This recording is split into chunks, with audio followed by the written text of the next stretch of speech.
And comparison is the deadliest thing we can do to ourselves, because we will always come up short. And Right. all it does is exaggerate all of our insecurities.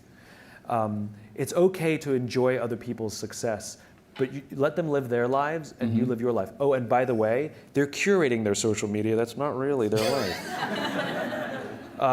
And so you're making decisions based on how you feel, based on their curated things. I know, I've talked to so many millennials. I know somebody who's out of work, really depressed, and yet she goes and does all these things so she has the appearance of this amazing, successful life. And so now she may be making those decisions based on what her friends, who knows what sort of weird, twisted, exaggerated, circle of depression this is forming. So go back to the rules of the infinite game. Your friends are there to admire. Your friends are there to say, God, I'm so happy for them. What are they doing that I can learn from? I'll give you an example. So we can all fall into this trap. So, in my business, authors and speakers and folks like us, we're all comparing ourselves to each other, and sometimes it can get silly and competitive. And there was, sometimes I go on Amazon and I check the rankings of my books to see that I still have a job. And now and then there was this one author who I hated for no reason. He's very smart. His work's incredibly good. He's incredibly well respected. I respect him, but I hate him. And I would check the rankings of his books. And when I was ahead, I'd be like, yes. And when he was ahead, I was like, right? It would drive me crazy. And I had this weird abstract competition. Same thing, right? Social media happened to be Amazon rankings. Right.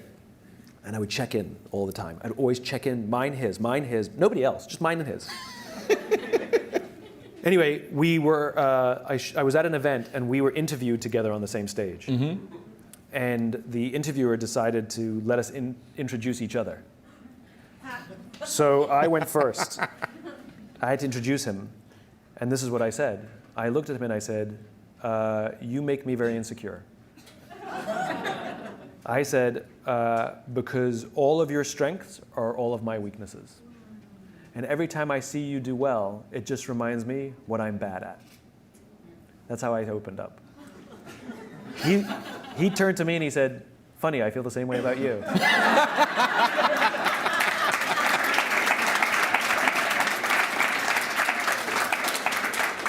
And now we love each other.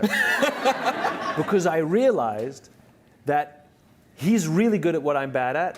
So by me getting to know him and really learning to love him, I'm realizing I'm getting better at those things. And I'm taking more pride in the things that I'm good at rather than thinking I have to be good at everything he's good at, right? So it's healthy to grow our own strengths and rather than be intimidated by the strengths of others.